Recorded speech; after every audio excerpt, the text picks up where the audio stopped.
Now, I don't know if you saw the headlines this morning, if you turned on the TV this morning, but the president right now is participating in a great state visit to the United Kingdom, our closest ally, of course, going back to the very beginning of our country when we didn't always agree very early on.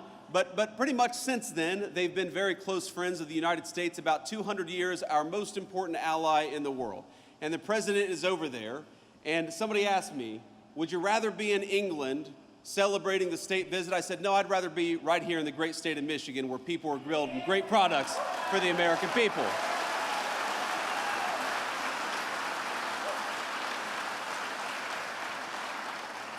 So with all due respect to our great president and all due respect to the King of England, I am so proud to be right here where I am today, with all of you talking about all of the ways in which we can continue to build an America that works for normal Americans again. And that means a lot of things.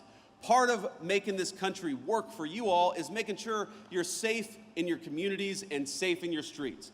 And one of the proudest things the President of the United States has done in Washington, D.C. and in Memphis as of a couple of days ago is to send the National Guard to take back American streets. We deserve to be safe in our communities again, and that's what the President is making happen.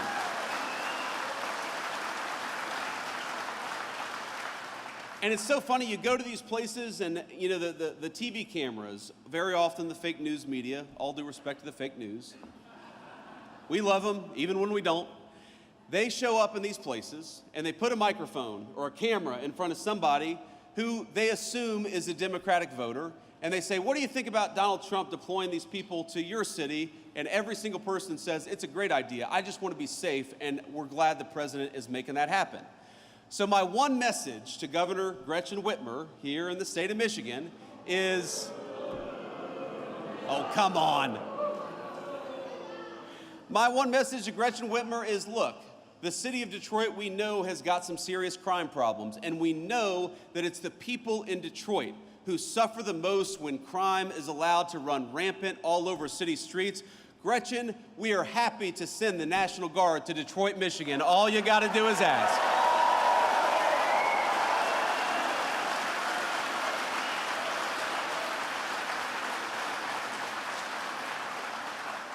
We got to remember, the streets are safer when law enforcement is allowed to put the bad guys away. And just as we want to protect your job and we want to make sure you have a good wage when you work hard, we also want to make sure when you go home, you can enjoy your neighborhood and enjoy your community and safety. You know what else we want to do? We want to make sure that our young people stop dying of this terrible poison, this fentanyl and other drugs that are being brought in by these cartels.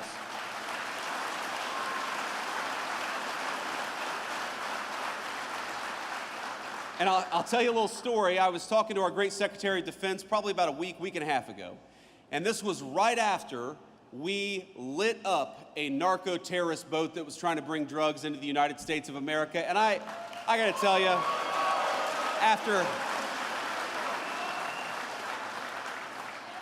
I am a child of the war on terrorism era. I served, just as Tom did, in our military. I deployed to Iraq as a United States Marine, a young enlisted United States Marine. I am proud to have a president who is sending our military to light up the cartels that threaten our people in our own backyard. That's where the military belongs, if they belong anywhere.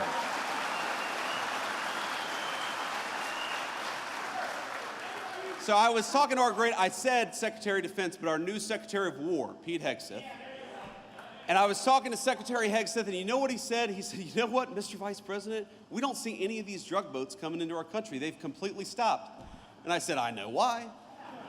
I would stop too. Hell, I wouldn't go fishing right now in that area of the world. But that is what a military that is dedicated to its purpose and a commander-in-chief that is dedicated to the national good can do. If we just have our actual government fighting for the interests of Americans and nobody else, we can make this country safer, we can protect your jobs, we can make sure you've got the best wages anywhere in the world, and we can stop this terrible poison from coming into our country. We just needed a president who was willing to fight for you, and now we've got one.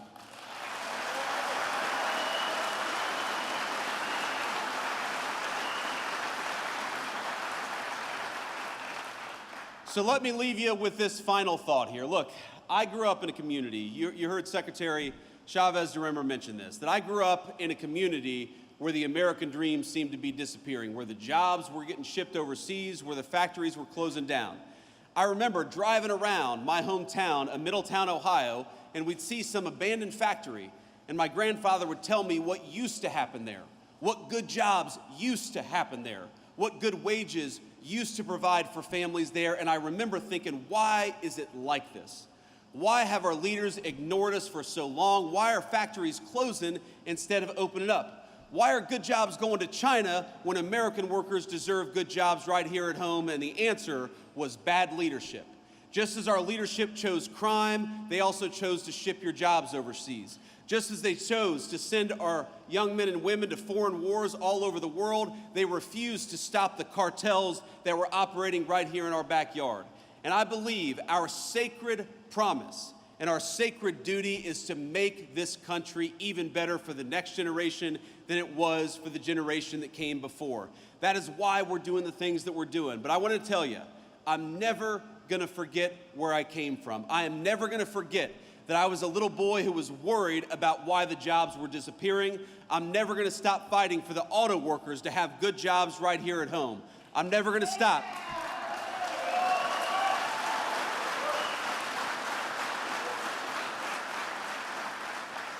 I'm never going to stop, and neither is the President of the United States, from fighting for your public safety, for your good wages. We're going to fight for when you send $1 to Washington, D.C., that we spend it wisely. We're going to fight for you to have low taxes. If you're working hard, we're going to fight for you to keep as much of your hard-earned money as possible, because I believe that the American dream belongs to American citizens, not to illegal aliens, not to drug cartels, and it doesn't belong to foreign workers. It belongs to workers right here in the state of Michigan.